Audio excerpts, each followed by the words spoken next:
All right. Howdy. What's going on? Folks, people, historians and gamers, World War II buffs, World War II stuff. Welcome back.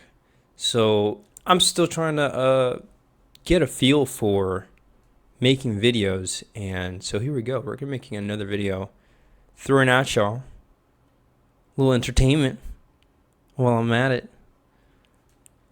And we're going to continue this game. It's been a minute since I've played Eurofront. It's been a minute or two. And if there's anything I've learned in life so far, it is that it is always nice to celebrate the little wins. And this game is really good. This play session was pretty good, has been pretty good.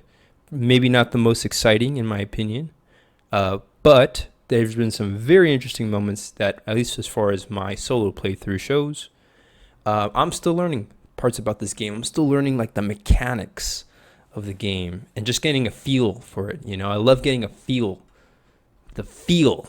of the mechanics. And so there is definitely something, we'll say not magical, but we'll say very, I think mysterious is a better word. And it's probably the fog of war. That's part of it, but it's not only the fog of war. And, you know, I would argue that's like some sort of probability, something. But that's some really advanced math, and math is hard. But it doesn't have to be. With enough patience, you can get better at it. And like anything, you set your mind to it, you can get better at it. But, you know, it seems like all gamers, all of us, what we really are into are the algorithms. And if you're say a military history buff, such as myself here, then maybe you're trying to find like an applied model in a way of that algorithm to the world around you, perhaps in some ways. I mean, we know that sports do that, but you know, sports are limited. I think of sports like when I think of American football, I think of like, you know, I think of more like gladiator, you know, like Spartan formation type sort of human activity. When I think of something like paintball, you know, that's more like infantry tactics, we'll say, you know, in the modern age. And I guess airsoft is the other big community, and like you got a whole bunch of airsoft people out and about doing stuff. But when it comes to like operational strategy and sort of these more kind of like, you know, things that essentially involve these like war maps, which is what the generals had apparently, you know, half the time in these battles. Like they actually were like in the bunker as the debris is falling from the artillery, and they're trying to play this Eurofront map basically in the same way. Except I don't think they had these really nice hexagons that we have here, nor do I think they have a mechanical system that seems to depict the war so dang well. You know, their data was a mess, and, you know, they were dealing with intelligence problems, logistical problems all the time. I mean, we have logistical problems here, of course, but it's not the same. I mean, it can be a really kind of pain in the butt, you know, when these HQs are under strength. And the Eastern Front, I'll tell you now, if there's any takeaway from playing this particular game, this by the way is one of my best East Front plays as Germany. I did really well in my opinion. You know, taking Leningrad like that was so fast. And then Operation Barbarossa went super well. I think we stalled out at Smolensk a little bit, and then, I mean, it's just kind of been a seesaw back and forth for most of the fighting. I think part of that has been just the kind of the tutorial feel of the game, because I know when I've played other play sessions, which I think I can upload at some point, I want to make a more interesting video about what it is that I've been actually trying to like quote unquote research, if you want to call it that. I mean, it's researching a military game. So then again, I mean, you know, I'm pretty sure even in like the military nowadays, there's a lot of things that they train for, and those trainings actually involve a lot of simulations. But as far as like training for like this sort of thing, I don't know what like West Point. I'm sure West Point Academy, they have some courses where you learn about like Caesar and whatnot, and surely there's still at least one military historian out there, I'm sure, that is talking about what happened in World War II with the Panzer Army, right? I think the American Army has been just, as part of our culture, right? Because Americans, not just Americans, but every nation of the world, but at least in the recent century, we are going to rant, by the way, in these videos. Recent century, I don't know. It seems like cavalry. The U.S. Army has had a lot of pride in their cavalry, and they weren't the only ones. But eventually, this would transition into tanks in World War II. And when you look at the tank doctrines of World War II, I thought the Soviets actually have so many tanks. The Germans obviously have a lot of tanks as well, but not as many as the Soviets. But the way the Germans manage their tanks is like top tier, like super, like they're super about, they treat their tanks much more, we'll say delicately, but they also like, I think they do a lot more general maintenance on their vehicles compared to the Red Army. And I don't know how true that is, but again, it depends on how many tools and equipment you have to fix things and so on. Because despite the over-engineering of the German tanks, they still seem to have some pretty impressive tank formations. But maybe not. Maybe by 1944, the air power combined with just not enough of them was not strong enough. But as I've played this particular game, Eurofront, more and more and more, I'm starting to learn that Soviet Union, you can't take the Soviet advantage for granted in this game. That's what I've come to learn. This whole thing of the Red Army being like just OP with like numbers, superior numbers, and just having like lots and lots of tanks, that is all true. The irony or the paradox is that it's all true. But on top of that, in addition to that, when you actually start looking more into the details of it all, you realize that the Red Army has a lot of things needed to be like propped up with a lot of craft. That's my overall consensus. And were it not for the officers' creative thinking and just leadership, like on the fly in these really dangerous situations, the Red Army would have never been able to succeed the way it did as fighting the Panzers, right? And Stalingrad. Stalingrad is the story of how you really get a clear sense of how the Red Army learns to fight from Stalingrad, and what they were willing to do, and how far they were willing to go to fight for the city, right? But the truth is, this was happening way before Stalingrad. Obviously, I think the Western culture, the name Stalin, right? It's a really cool sounding city name, pretty menacing name, Stalingrad. It's like, whoa, right? But when you actually look at the combat stats, you realize that from day one of Operation Barbarossa, the fighting was really intense. So, all that said, this game, there's still a little magic left in this here game. But overall, I just don't know what's going to happen in the next year. We're in April 1944. So if you know anything about World War II at this point, this is essentially the beginning of the end for the Third Reich in World War II. This was the final act before the Third Reich would literally crumble, would literally level into dust, essentially, or into everything but dust, right? And so the Soviets, the Russian army would basically raid, purge, etc. Eastern, Germany in particular. The communist revolution was still ongoing. Let's not forget that. And then to the west, as the Allied forces eventually landed in Normandy, right? They liberated France. French, the presence of a French government and French military and French resistance only increases with time from here on out. And then essentially, you end up with this invasion of West Germany by the Western Allied powers. And by this stage in the fighting, things started to get a little like confusing, even for the Western side of the war. Because I mean, the Eastern Front is obviously just this complete, like, just a mess. But the Western Front, things start to get stranger and stranger as they got closer to Nazi Germany.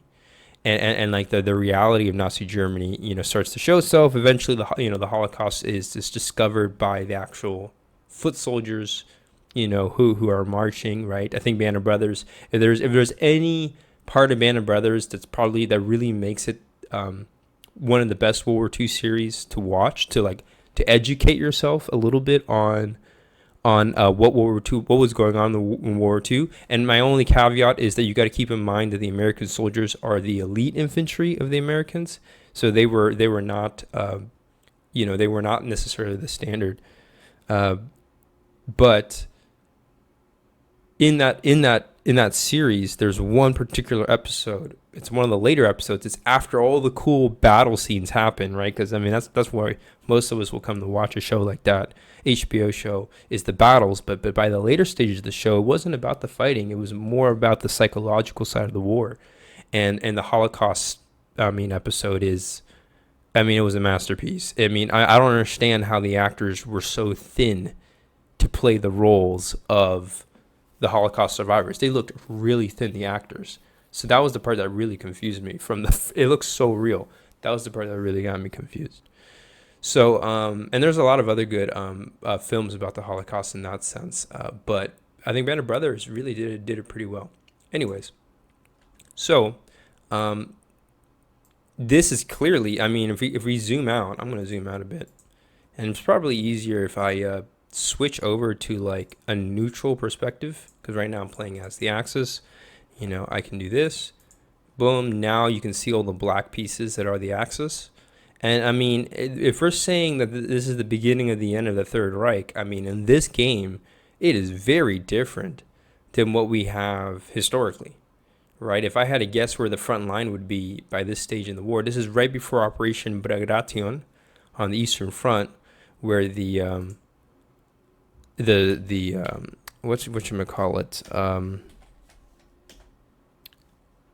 basically they were going to break through. They retook Ukraine, the majority of it, pretty much all of it, all but like Bessarabia. Anyways, I'm not gonna get into all that. But point is, the front line was something like this. I'm trying to draw the line here. It was something like that in 1944, right around this time on the Eastern Front. So the Soviets had made a lot more gains than what we have here. And then, I don't know, further over here, Italy, it was a bit of a stalemate. Although I think the Allies had broken through right around this time, maybe one more month from now, they would have broken through to Rome. And Rome, Rome may not be the most strategically important city of World War II, but it's Rome. It's Rome. And I just realized that hopefully my audio quality has been pretty good so far. I'm actually gonna pause right here just to make sure my audio quality is good, because I may have to start all over. Okay, and my audio sounds good, so that's awesome. So ranting away, the overall point I was trying to make is that, the Third Reich was in much more dire states as far as territory was concerned by this stage in the war, is what I'm trying to say, compared to our playthrough here. Again, you can use the historical war as like a reference point, if you will, as far as, especially if you're interested in exploring the alternative histories of things. That's where really history is one of the most exciting parts. But unfortunately, alternative history is like really hard to measure. It's almost impossible to do so, because I think Indy Nidell says it really well. He breaks it down, because he says history doesn't happen in a vacuum, and so every time we focus on one particular event, like say Pearl Harbor, it's really hard to look at the alternatives, because again, there's all these other geopolitical things happening all at the same time leading up to the war, plus the war itself, and so it's like, butterfly effect, if you will. It's complicated. And World War One, that's probably, any World War One history buff, they're probably I think one of the areas that excites, I would imagine that excites them the most, is how the war began, because no one even knew how the war began. All these nations would just slept walk into one of the deadliest wars in human history. It was pretty bad. Although apparently there are times in human history where still more humans died, but it was not necessarily because of a war. It could, there was famines, disease, and all these other things too. But I guess as far as as consciously making the enemy die, to put it lightly,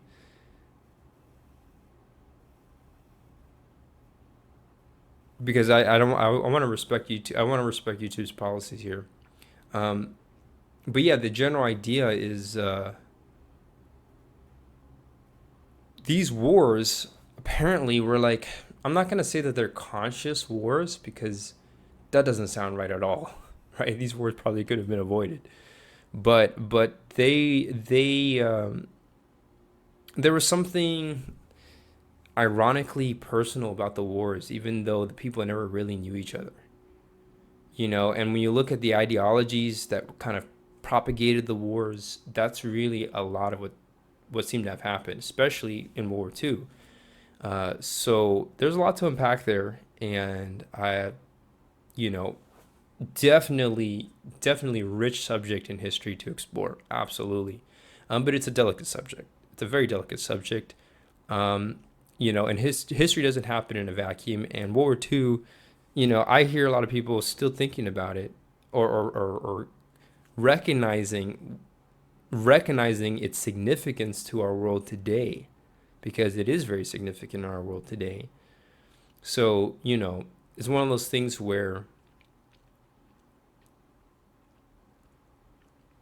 we're not in World War II, obviously, but World War II seems to have been like a catalyst to where we are now. Now, I'm thinking technology. Technology is really obvious. Things like engines, aircraft, right? Nuclear bombs, for goodness sakes, nuclear energy. All of that came from World War II. Economics, but I think certain cultural aspects too. Although maybe, at least in American history, the Vietnam War is the more recent war for Americans, or I guess it's actually Afghanistan now, or was. But again, I digress. But World War II still had a lot of significance, and it is still an underlooked, despite its significance, it still seems to be underlooked overall. And so it's, yeah, that's it's not necessarily a problem, but it seems like it's a blunder in a sense. In the chess sort of analogy here, it's kind of like a blunder, or maybe an inaccuracy. But it's like there's no reason for why more people don't know about these events, in a more wholesome way. And, that's my argument there. That's my argument. But when I think about the Eastern Front, I mean that to me is one of the really big gaping hole. Thanks to Dr. David Glantz, they were able to kind of close that gap a bit. But again, World War II is, has a lot of mystery. There's still a lot of mystery there. And I'm speaking, and I'm simply speaking here as someone who has more or less recreationally studied it for since middle school. So that's been, I would say about, we're almost approaching 20 years now. But it's been a good minute. Whether it's been films, books. I mean, obviously it's not just like giant thick military history textbooks, because those are intense. Although I do have one right here, but things like films, photographs, and any crafts person essentially that has made a platform to explore. And a lot of my favorite games have been really maybe not historically precise, but certainly historically authentic games that certainly give you a sense of the war. I don't know how accurate they are, and there's surely a lot of bias that can come from that, which is really important to address because, man, it's it's very easy to get caught up in the fantasy of it all, just like any other fantasy. The thing that I find most valuable about playing World War II games is to recognize that the goal is not to fantasize World War II, it's not to romanticize World War II, but it's to actually know what the fuck happened. Like, what the fuck happened for real? Like, what? Excuse me, but what happened? What happened? And so there's a lot of lessons there to learn. There's a lot of lessons there to learn still, and I find it really remarkable. I find it really really really remarkable just how much um, just how much we'll say it, just how much wisdom can come out of learning from World War II and learning of the stories that these people went through, starting with Adolf Hitler, right? Adolf Hitler is such a strange character, right? With the mustache and everything.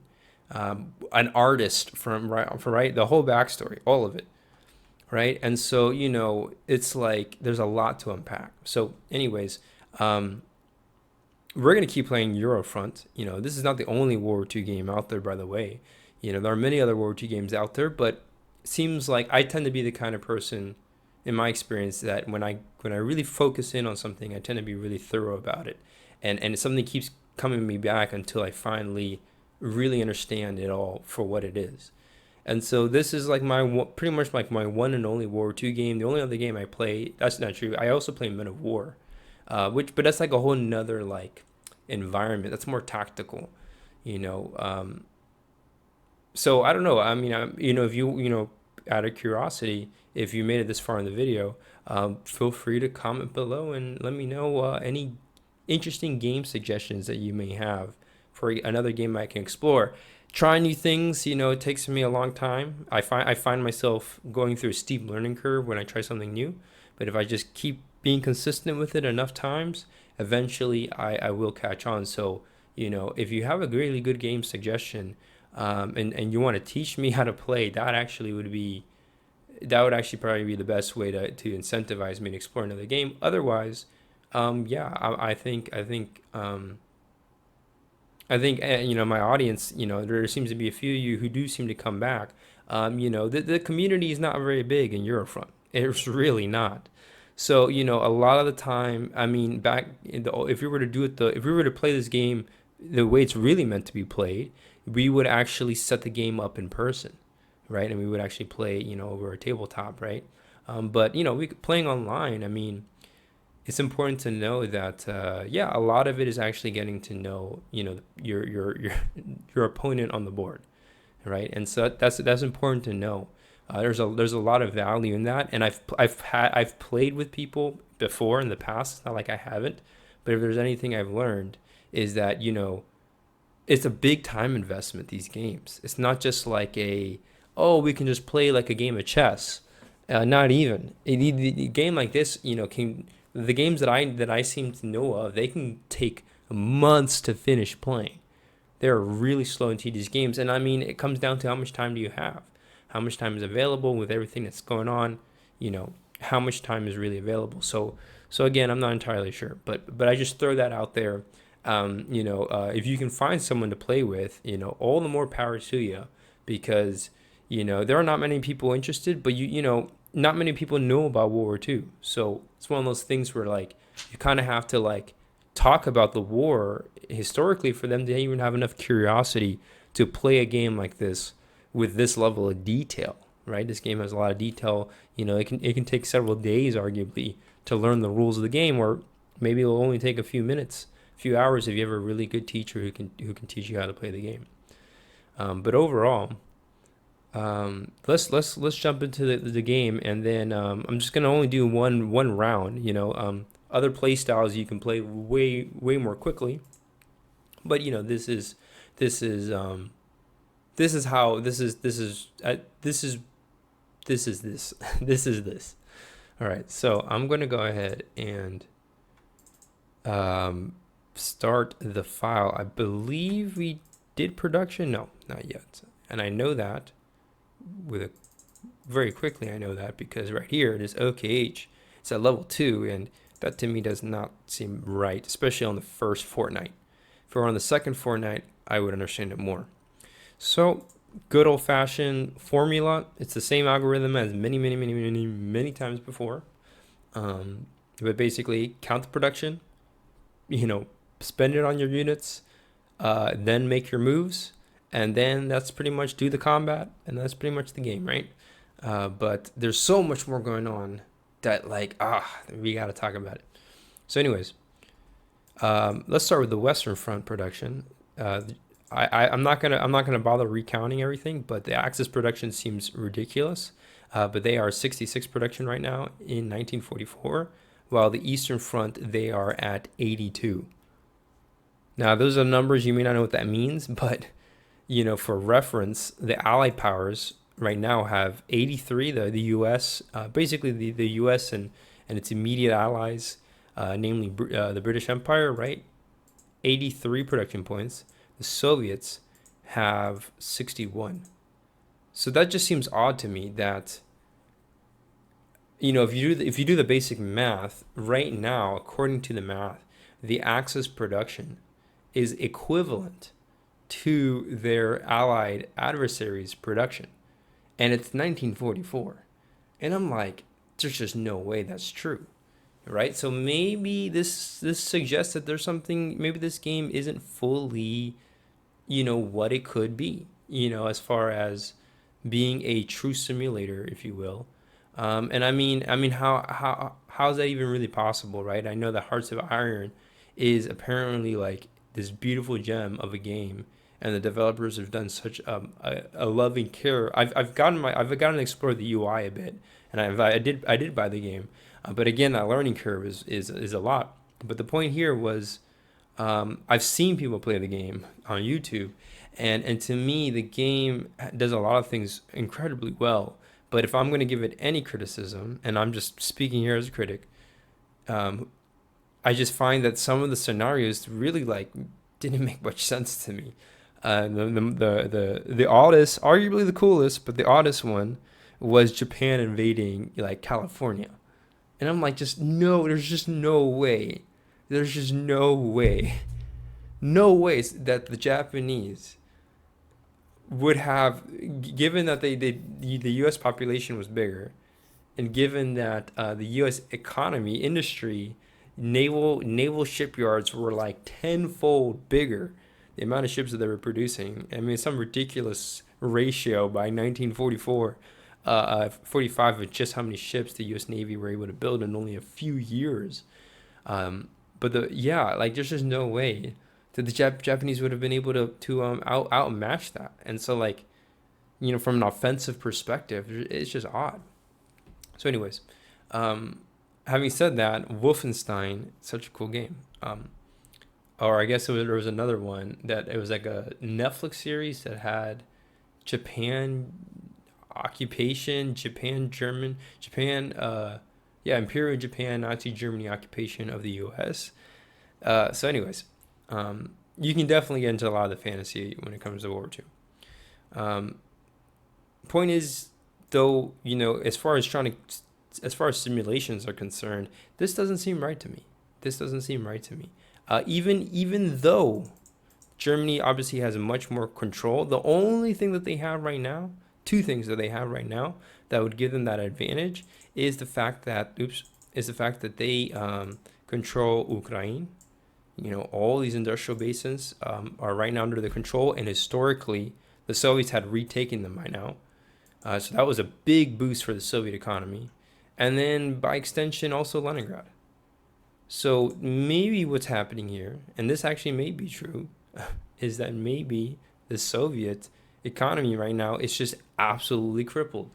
And if you thought the historical version was pretty bad, this version is even worse because the Soviets have not been able to retake Ukraine. So I'm very confused by that. But after reading some David Glantz, more and more I'm starting to realize that the Red Army is probably to me it's probably the most interesting one, I would say. of all the armies. I think I like all the armies of World War II more or less, as far as, how they developed and so on. They're interesting, but I think the Red Army is underlooked. I want to say that the Red Army is extremely underlooked, especially given that it's a communist army and this people's army. There was a lot of that kind of these concepts as part of building the army. So, and it gets very, very, very, very, very like complicated.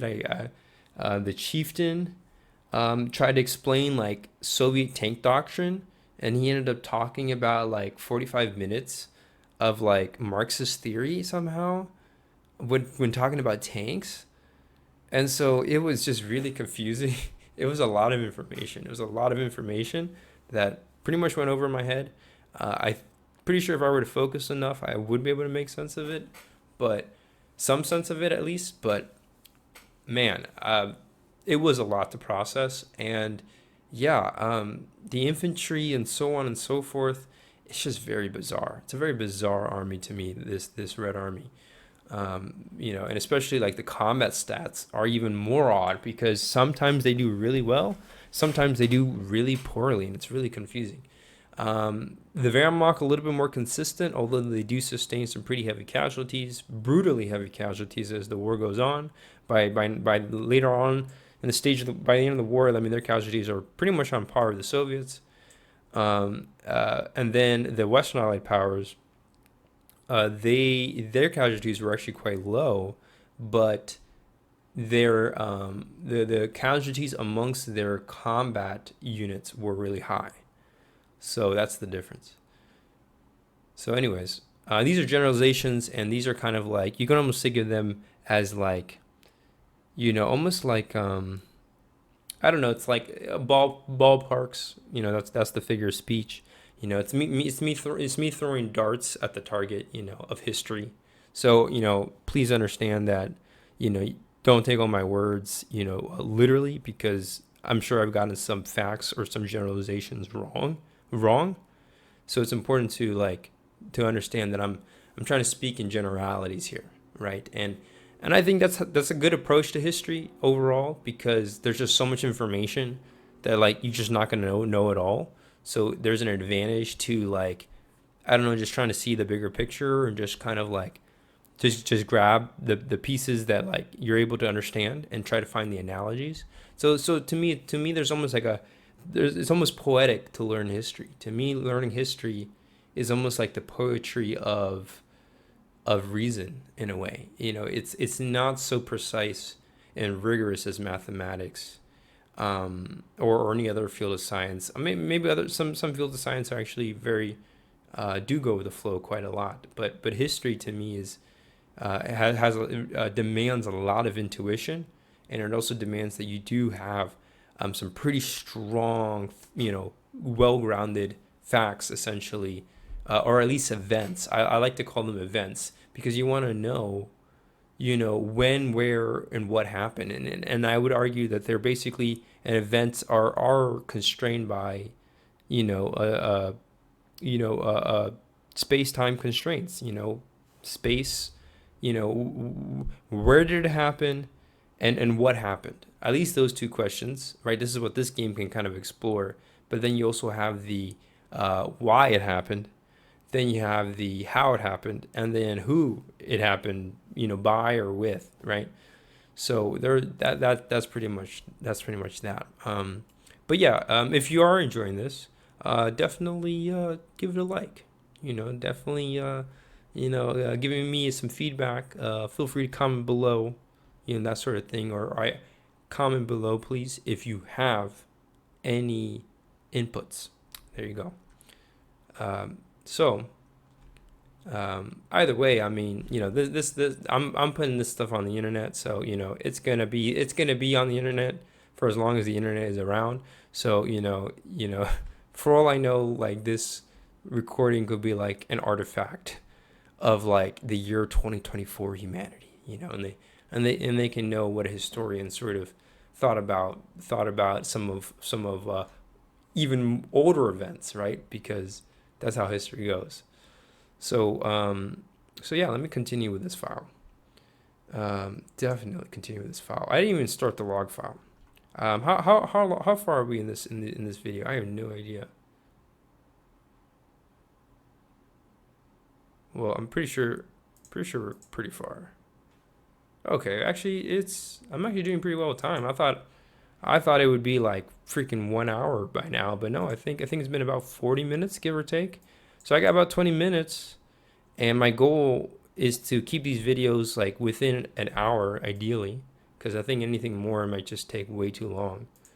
Um, but yeah, let's definitely try to definitely try to keep it to an hour. I think that's preferable. But if I can't, going over a little over is okay. Hour and a half, but I think 2 hours is too long. 2 hours is too long, I would argue, at least for me. But an hour and a half is very, very reasonable. Okay, so I'm gonna. Oh goodness, let me hold on. Goodness gracious me. Um, what am I trying to do here? I'm trying to start the log file. I'm having technical difficulties. One moment. Okay. Um, hold on. Like this. There you go. All right. Okay. So, Axis production, namely Wehrmacht production. By this stage in the war, I think they would have been short on a lot of oil or fuel. One of the two. The Allies, by this stage in the war, the Allies could bomb the oil resources. So we actually will see that effect very soon. But as far as the Eastern Front is concerned, they still have plenty of oil. Or maybe not. It's hard to say. I mean, come to think of it, most of the German HQs here are pretty exhausted. They're pretty exhausted. And I gotta say, I gotta say here, the Soviets did, the Soviet counteroffensive of Smolensk was pretty awesome. It was slow, it was long, tedious, but the Red Army came on top with a strategic victory. Definitely a nice little morale boost in the game there. Even if the Soviets are not necessarily winning the war, they at least were able to win a notable battle there. Axis production, let's go ahead and do that. 66 production. I think the production right now, it may be 15 production points for the Axis. And I think that's something that I may have gotten a little confused by. Yeah, Western Front HQs go up by 5, so they are more expensive. So that's 15. So I think I haven't been doing that right, or maybe I just didn't have any HQs to spend. 15, 30, 45, and see, now that leaves me with what? 21 points left to build up ground units. And we'll go ahead and build up this infantry. 1, 2, 3. That's 12. Now I have 9 points. And 9 points is... Where is the 9 points? I've got 9 more points somewhere here.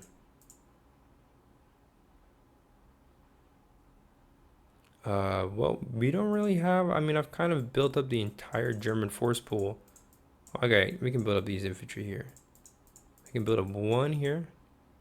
Oh man, we lost the Hungarians. Okay, the Germans on the Eastern Front, though, wow, they did sustain a lot of casualties. Maybe not the highest, but it's, it's a cluster. It's definitely a cluster of units, right? So, these are corps, right? These are all divisions. 4, 7, 11, what is that? 15 divisions. It's a lot of divisions. They start to add up. Each division is about 15,000 troops, give or take. So, we're talking about, 200,000 troops, 300,000 troops. I mean, that's approaching the levels of Stalingrad, I'm pretty sure. But anyways, we're going to build up 1 unit here that costs 6 to build up from scratch like that. I guess I'll put in Prague. And then we're good on the Western fronts. Well, actually, now that since D-Day is coming about, I know it's on its way. Let's go ahead and build this unit over here. Deploy it in Paris. And then that's that for the Western Front. Eastern Front production, 82, I believe. So plenty of points. Everything costs 10. So it's 1, 2. All the HQs cost 10. 3, 4, 5. So that's, I have 32 left. Pretty much. We've pretty much lost this area here. The German army. I think the German army should fall back at this point. We can still hold on to Butami, oddly enough. As long as the mountain ranges are well defended, we can actually hold on pretty well in this area. But which would be really weird. But I think it's time that we fall back to Novorossiysk and maybe just fortify it, because we can just stack up a bunch of units there. And you never know. There's the possibility we can always launch counterattacks. So what I think I'm going to do is I'm actually going to fall back to this area over here at some point, if not on this turn, the next turn, because it is mud, and we will have the initiative, and we'll be able to fall back. I think I may have to abandon my Kop, right? So the Soviets will gain their oil back, the oil refineries at my Kop back. You can see them right here, but they're gonna we can put a unit in the swamps. That's hard to break through. And we should be able to have a pretty strong German line here along these 4 hexes. It's going to be tough for the Soviets to break through, I think. Especially if we have one hex here that's just like stacked up really high with units. Panzers, a couple panzers. I think we have a lot of panzers here. And I don't think I want to keep the panzers in this sector. I think they should be more in the open steppe. So I might send them to Rostov instead. We'll see. It's going to be really interesting, though. Eventually, I'm looking forward to it.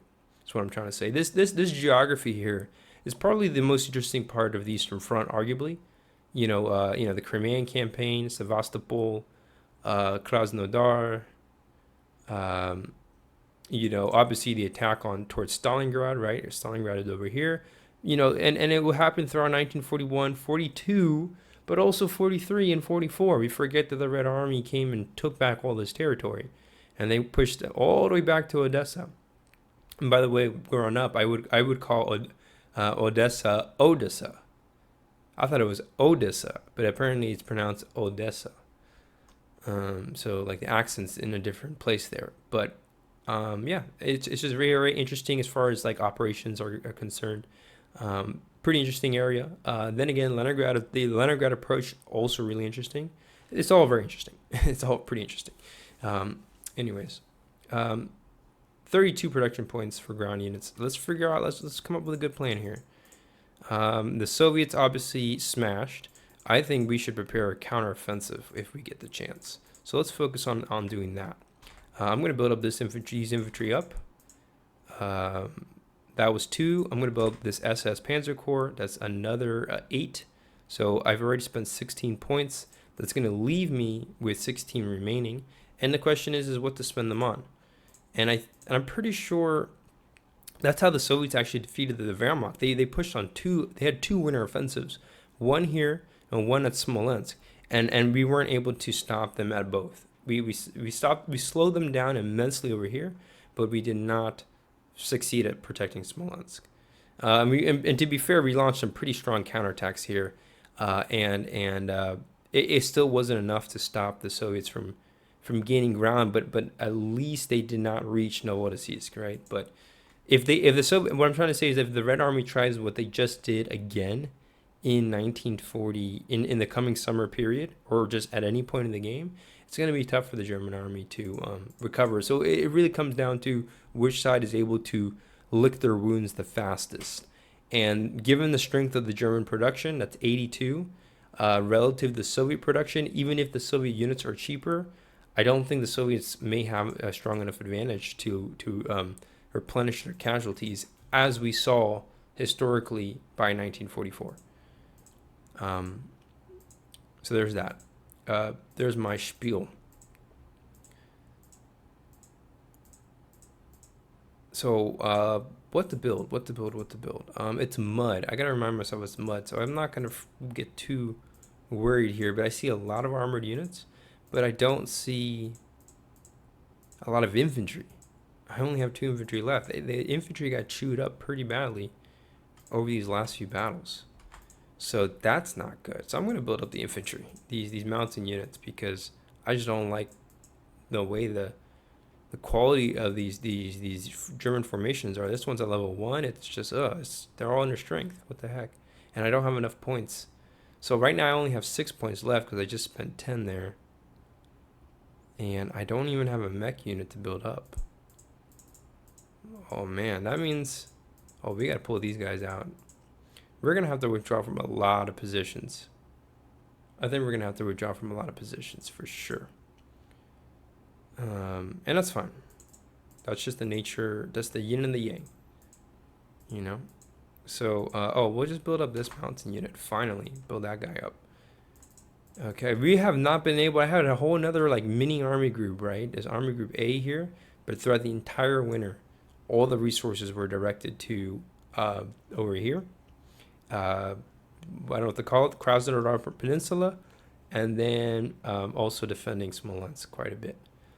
Everywhere else, though, I had to not. There's just not enough resources, even in this stage of the war. So maybe the game is more realistic than I give it credit. Again, it's hard to say. I wish I could give you all a solid, scientifically sound answer, but I don't have an answer for you right now, and that's okay.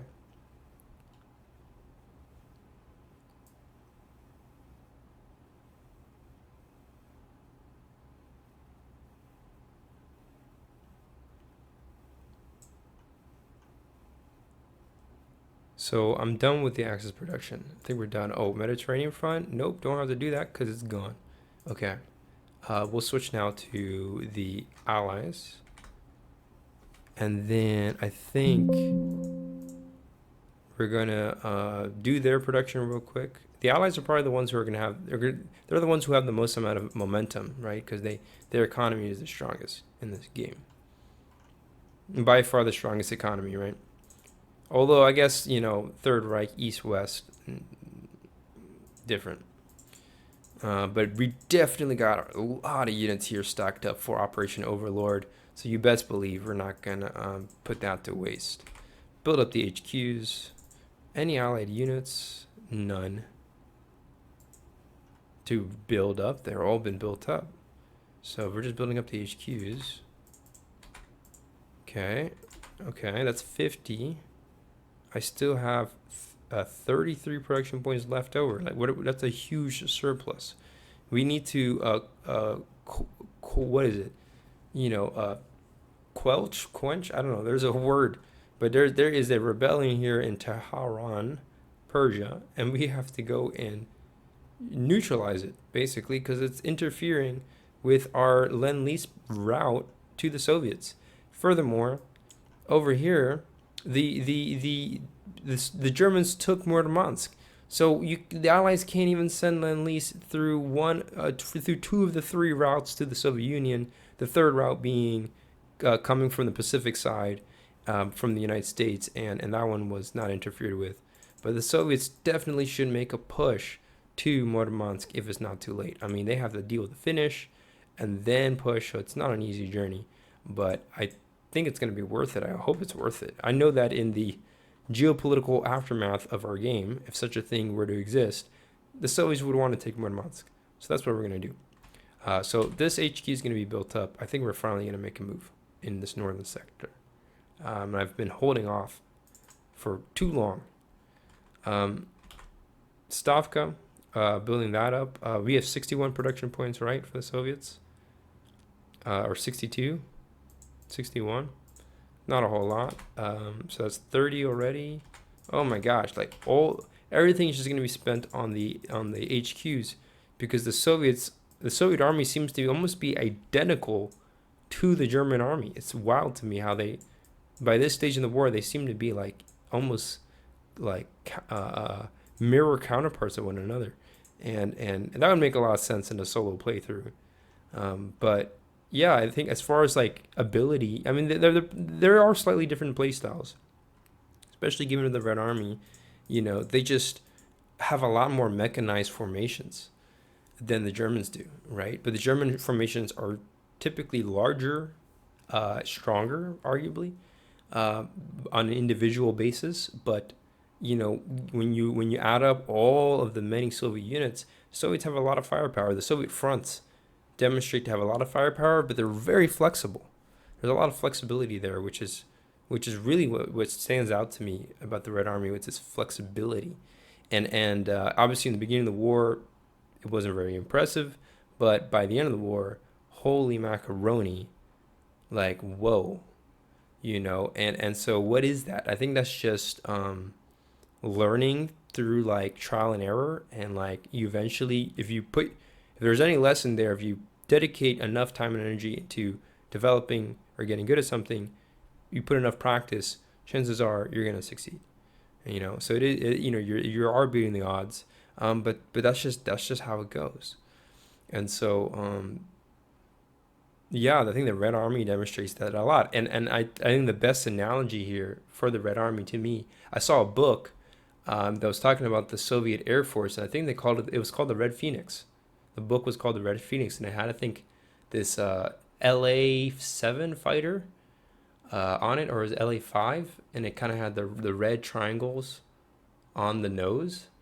It was a beautiful airplane, absolutely gorgeous, and it was called the Red Phoenix. And man, like you see that with the Red Army, despite all of the shady stuff that was going on with the within the army, and within, keep in mind that there was the party also that was supervising the army, so you got all this, got the commissaries involved. It's very political. It was a very political army. It was a people's army, so it was, a lot of things were going on. Basically, as I'm learning more, thanks to Vasily Grozny.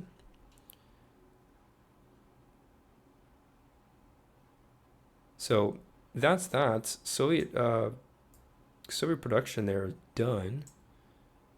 Um, let's actually do the turn. See how it goes. So it's mud. It's not mud on the Western Front. I'm pretty sure it's not, but it's going to be mud on the Eastern Front. So let's switch over to the Western Front. We can look at the weather. Where is this? This marker should be right around. Oh, this is the Eastern Front marker. Oh yeah, no, this is super muddy, all muddy in April. But over here is actually all clear on the Western Front. So that's interesting. It took a long time to take Sicily, but I think the Allies should try to make a big push somewhere. We have two HQs over here, but I have to learn how to set up an invasion.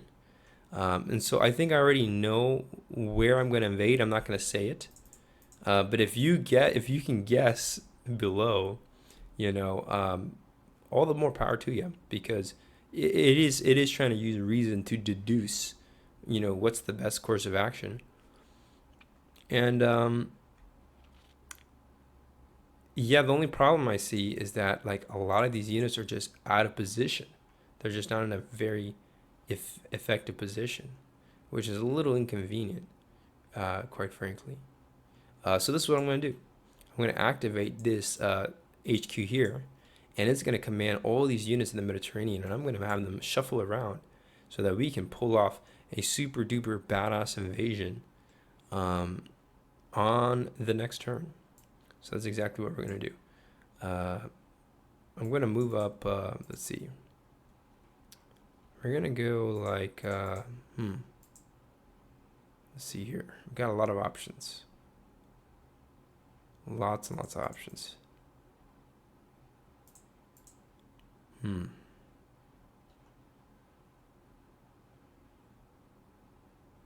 So many options. Oh my gosh. All right. I'm going to move this 21st Army group to Olbia. And ideally I can do this like first touch, first play, right? So I it's just like touch-based chess, right? Same thing. So that's one move there that I want to do.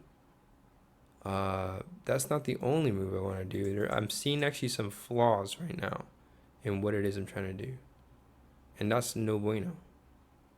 because we don't want. I mean, obviously, we want to keep the flaws to a minimum. That's the idea. So if it was clear, I would tell you what it is. Like this armored unit, I want to figure out what to do. I mean, invading. We could try to invade Italy, or yes, let's definitely try to invade Italy.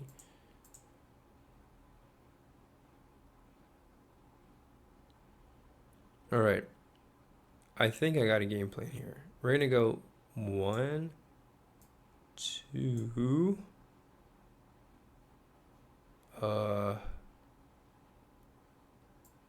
3, or rather 3, 4, 5, 6. I think that's what I'm gonna do. All right, that's pretty good. We're gonna deactivate this HQ there, and I don't think we're gonna do any other moves for this turn. We're gonna save Overlord for a later time, namely because this HQ is under strength. We're gonna wait until June. That's obviously the best time for historical reasons. Just to pay, just give my own little homage to the Normandy landings. Let's do it in June, right? In the month of June. So Soviet turn. We do have Stavka. First of all, we gotta switch to the Axis actually, and let's see what we can do here. OKW. I want to move units around? I don't think so. We only have one Supreme HQ in the West. So the idea being that we are going to be a reactionary force. We don't have enough logistical initiative. We don't even have the strategic initiative to do all that. So, we're simply going to see what the allies do and then respond. Not really the best strategy, but it seemed like the only option that they really had at this stage in the war, given the constraints. So we Eastern Front, I do have the initiative, even though it's mud. So I have an opportunity to at least shuffle around some units, and maybe there's good reason to do that. I can pull some units back via rail if I wanted to, or maybe I just wait until summer to do all that. And I'm thinking we can wait a little longer, can't we?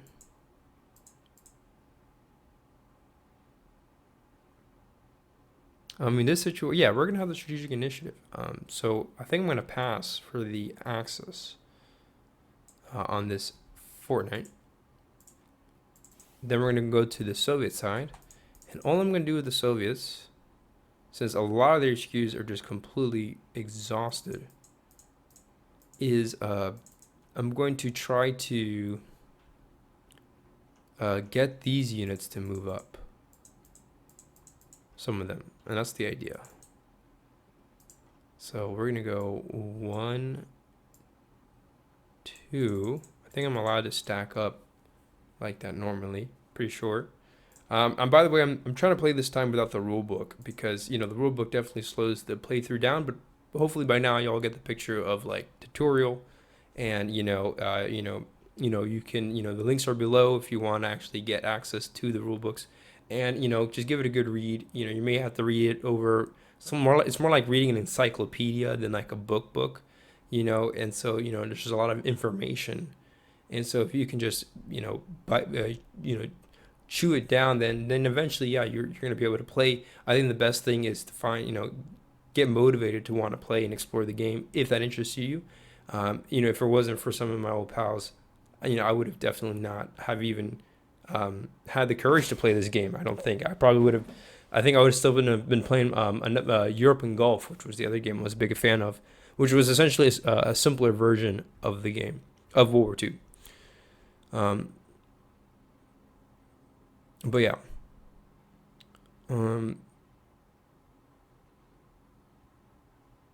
So yeah, no, definitely. I definitely appreciate people who've inspired me to actually like try something new, because it's like Sometimes you just need that little push, a little nudge, right?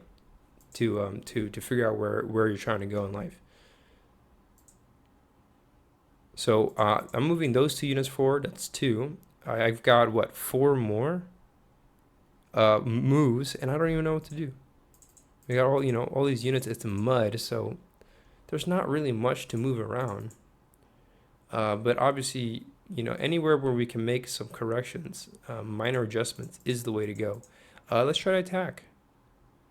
I'm going to attack. Maybe not yet. Probably want to build up these Red Army reserves. Did I spend all my Soviet production, by the way? I'm pretty sure I did. 1, 2, 3, 4, 5, 6. Oh yeah, I did. Yeah, no, I definitely did.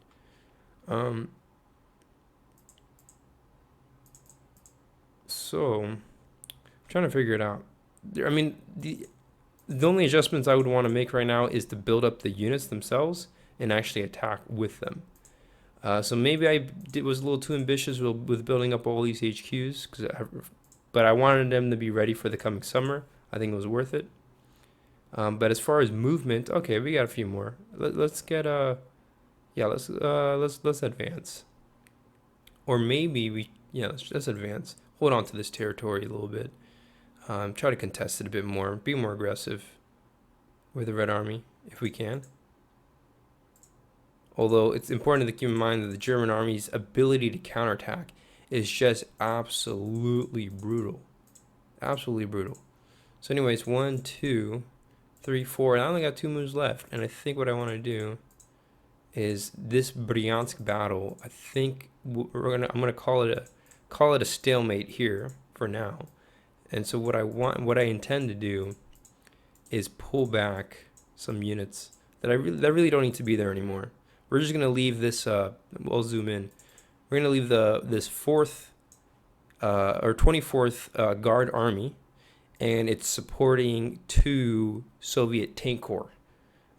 Basically, Soviet tank divisions, or the equivalent of a Soviet division, is a corps compared to the Western armies.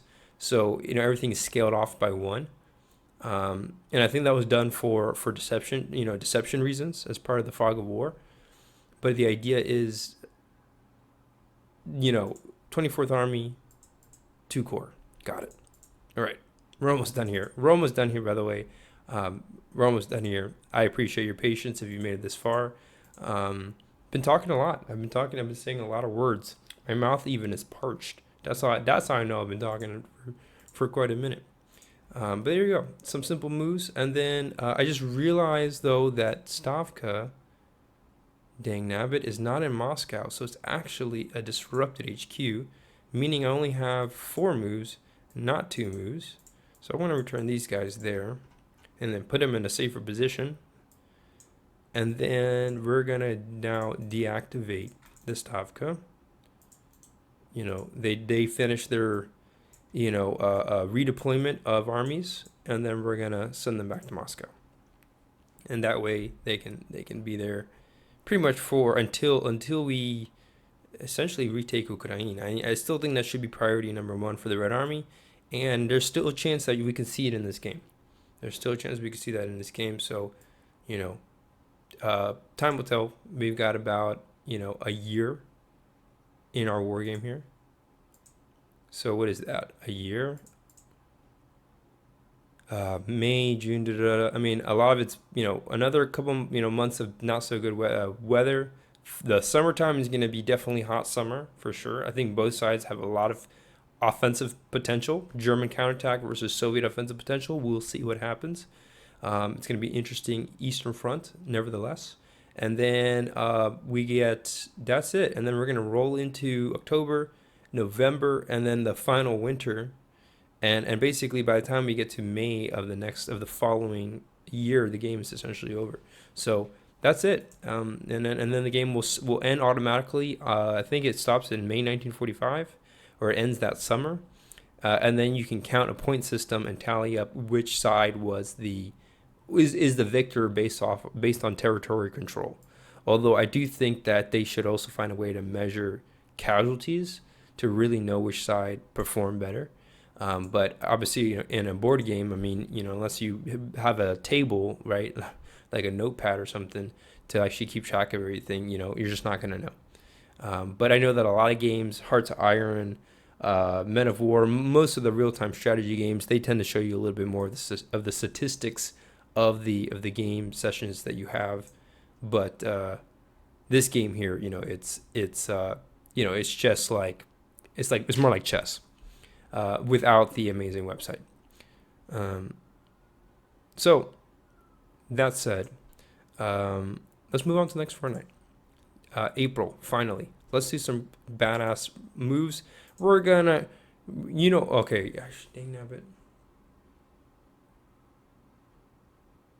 Okay, yeah, we're gonna do it. We're gonna do it. I think we're gonna do it, right? Okay, we're gonna try to land somewhere. Where we're gonna land? We're gonna land north of Rome. That's right. We're gonna try to flank. We're gonna try to flank these Axis units here, and we're gonna see how it goes. We're gonna blitz. It may be a total disaster. I hope not.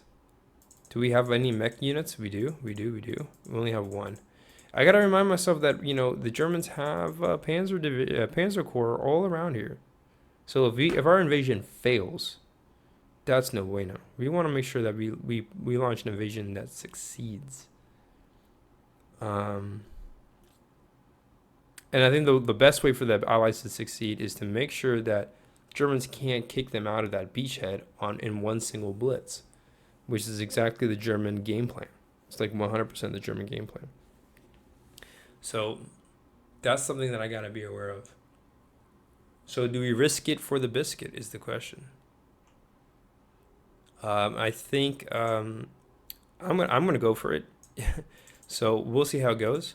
It may be a total disaster, unfortunately. No, let me be real. Let me make sure that I'm real like surgical with my amphibious invasions. That's the key to it. You want to pick a really good landing site. And right now, most of the landing sites are not really either in range or like what I need as a game changer. My idea as far as invading this small town over here of Piombino, the idea there. Oh man, I just realized we did not build up these HQs. Okay, let's build up this guy here. Okay, I forgot, but we had 30 production points left over, so that should work just fine. All our HQs are ready to go. That's really good. But my idea was try to flank this Axis fortress, right? Exactly what they did historically. Try to just basically flank the line. But it may not work if the Axis stack up a bunch of units at the beachhead. It's just going to be another stalemate. So I think if history goes to show, we probably don't want to flank the Italian boot as much as tempting as it may be. Our best chance is to land somewhere else.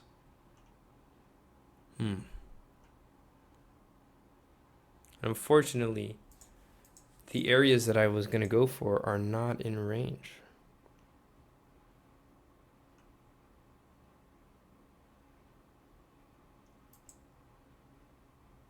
So that's the thing about strategy that I'm learning more and more, is that man, you can't just like try to expect to win it in one turn.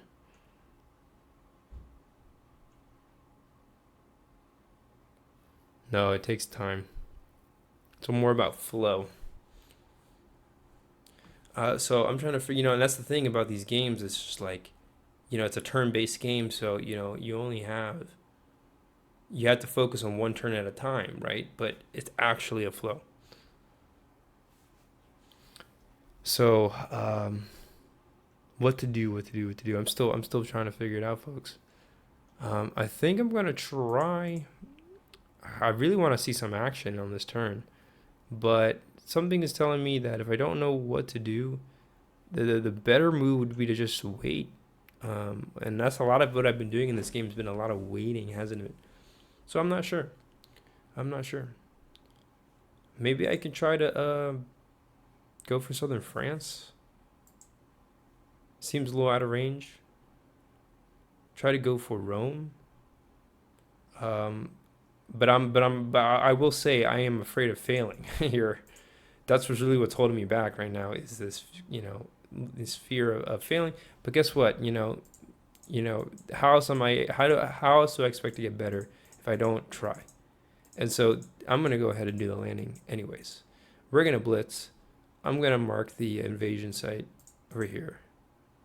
We're gonna do an invasion. I think I already know. I'm gonna bet my money that this invasion is gonna fail, but let's just give it a go anyways and just see what comes out of it, because I'm curious to know. And I think I'm just gonna attack with 1 HQ. I'm not gonna.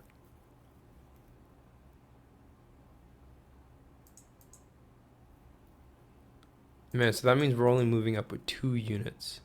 2 units may not be enough to survive a German counteroffensive, given all their units, especially if they're panzer divisions. But if I wait 2 more turns, it's going to make the movement of these divisions a whole lot weaker because of the air power. So the alternative is that I just land somewhere else and just try to march up the boot, right? Just like they did historically. Dang nabbit, this is weird.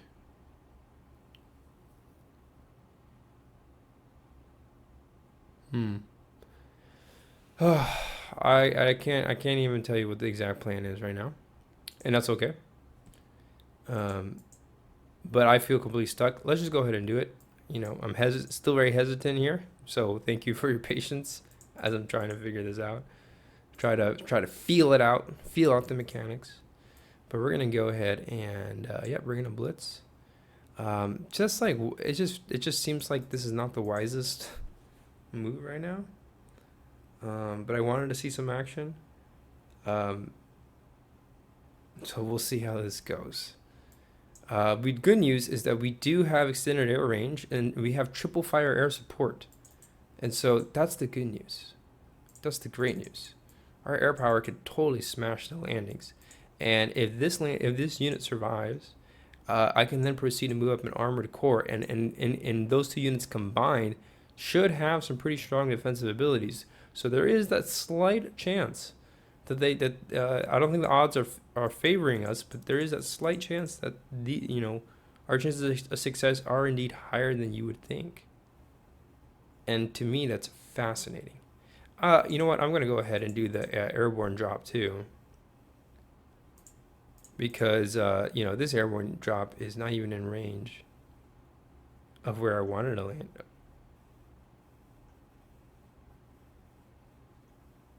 Okay, you know what? You know what? Nope, I'm going to cancel that.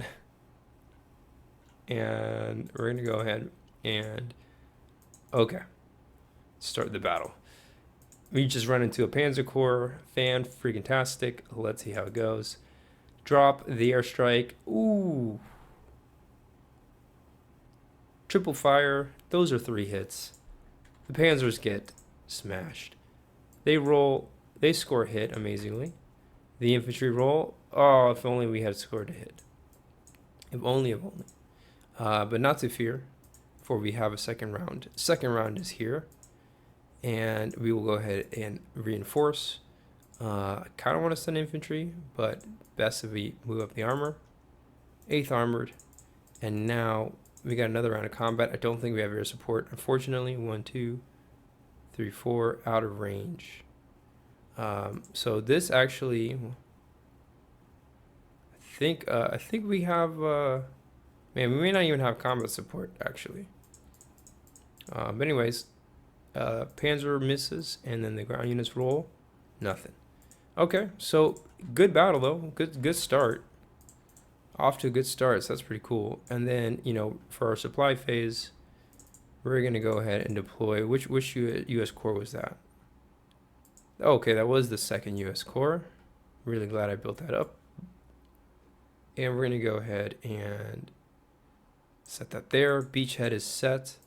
And so now, with that beachhead, we have double defense with our amphibious units, as well as the armor. So 6 double defense, That's obviously nothing compared to the Eastern Front, but it's for an amphibious invasion, it's pretty good. We're gonna switch now to this, not the Soviets, but the Axis rather, and then we're gonna go ahead and do a good old German counteroffensive, pretty much. The problem I'm seeing is that the Germans may not even have any divisions in range, which is crazy to me.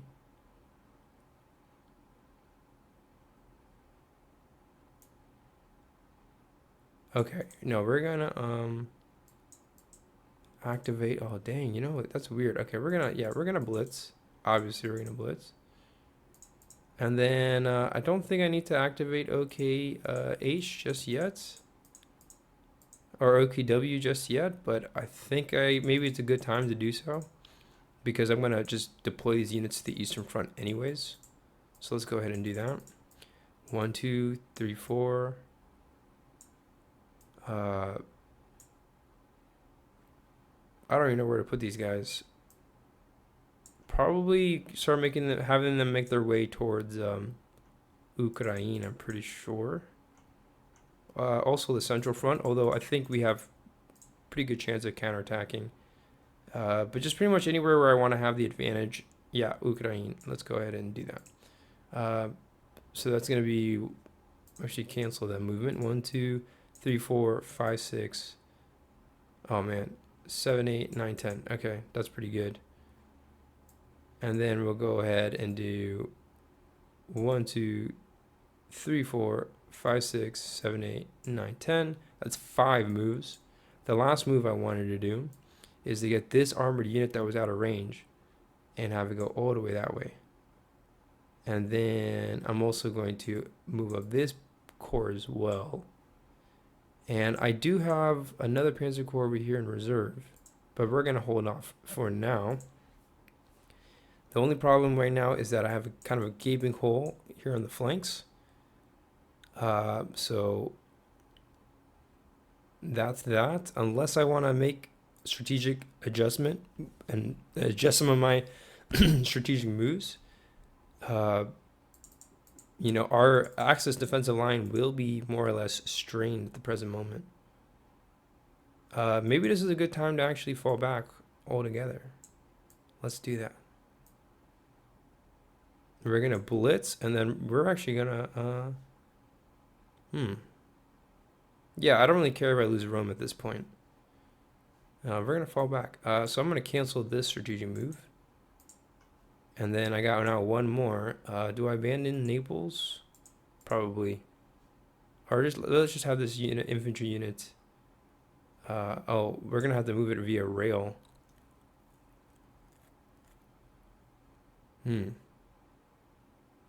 Where to put it? It feels weird to me to just abandon that position like that. Okay, we're going to move this guy there. That feels very strange to me. So, you know what? No, I'm going to cancel that. Never mind. I think we're good on moves. Let's go ahead and start the blitz. Start an airstrike. We're going to go for Piombino. Right? This is where the Allies landed. I can zoom in. You know, plus the Western Allied battles are just so zoomed in, right? So it just makes sense that we just play this really zoomed in. And see how it goes. We're going to do the airstrikes. Germans do have, I think they have double fire on the Western Front still, or single fire. But by the time, when we reach summer of 44, it will be 0. But we still have some dice. No hits. The Allies roll. Americans, they score 3 hits. Very nice. Against the Panzer Corps. And, you know, mechanized, they have some mechanized, motorized divisions. I think motorized. Excuse me, not mechanized. And then now the Germans are actually evenly matched. Amazingly, the Germans have sustained way more casualties. So far, it's been a ratio of, holy macaroni, one U.S. division for the loss of 1, 2, 3, 4, 5, 6 German divisions. 3 of which have been neutralized by air power. So isn't this interesting? But anyways, the Germans get the roll, 4 double fire, 2 single fire. They scored 1 hit against the Americans. Okay, so now ratio is 3-1. Okay, and now there's a chance to blitz. What are we gonna do as far as blitzing? We don't have enough firepower anymore to really exploit the beachhead. But we can keep attacking. I mean, I kind of wish we had that infantry. That German infantry would have been pretty handy by now, but yeah, I'm pretty sure I may have goofed up with the Germans a little bit, but the Allies actually pulled off a pretty good landing. I'm trying to actually exploit this position here, and it doesn't seem obvious. So that's kind of a surprise to me. I'm gonna have to move this mech unit all the way back down there just to protect the flanks like that. Man, so the Italian, yeah, this flank is a little more tenuous than I imagined. Just trying to stop the Allies from breaking out now. Now I'm not even sure if we can even stop the Allies from breaking out of the beachhead. Which is a little concerning. So I could try to attack one more time. Kind of want to. But now the odds are favor the defender, definitely. So, and then what am I going to do? And plus, I don't have any solution for like all these other flanks. Or I pretty much have none. Which is also kind of weird to me. So I think this unit will be safe, hopefully. But I'm going to abandon Casino for now. I don't think I need to hold on to Casino, but we'll still defend Rome.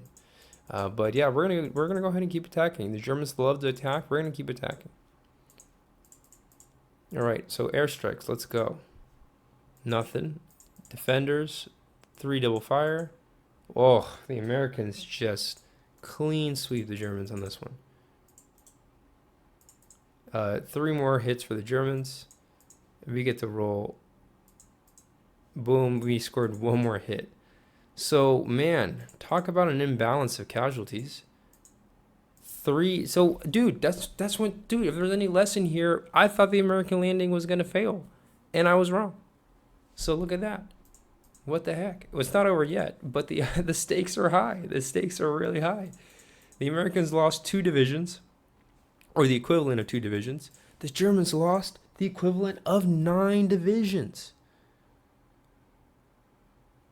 What the F? These units were at full strength just a minute ago, including the Africa Corps.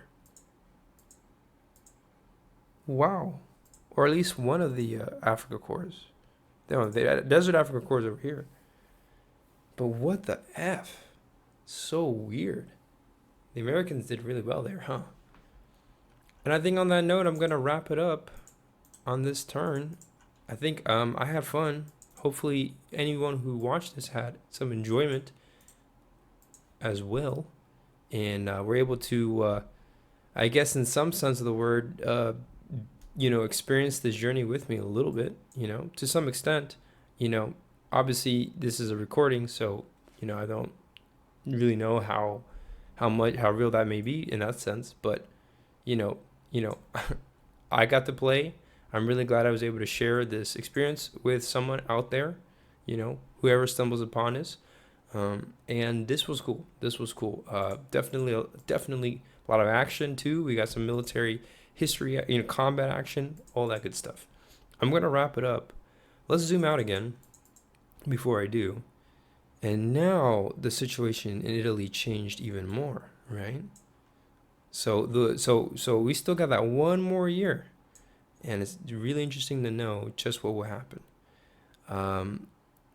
Axis can do some more moves on the Eastern Front as far as movement is concerned. But I don't think we're going to do anything on this turn. We're going to pass on the Eastern Front. And likewise, I think so will the Soviets. Both sides are going to lick their wounds from the winter campaign and prepare for the summer. And so with that, not much happening on the Eastern Front right now, but it's going to pick up again very soon. While the Western Front seems to be gaining some momentum. And on that note, thank you so much for tuning in. Thank you for your time. And I will see you all in another one. Peace out.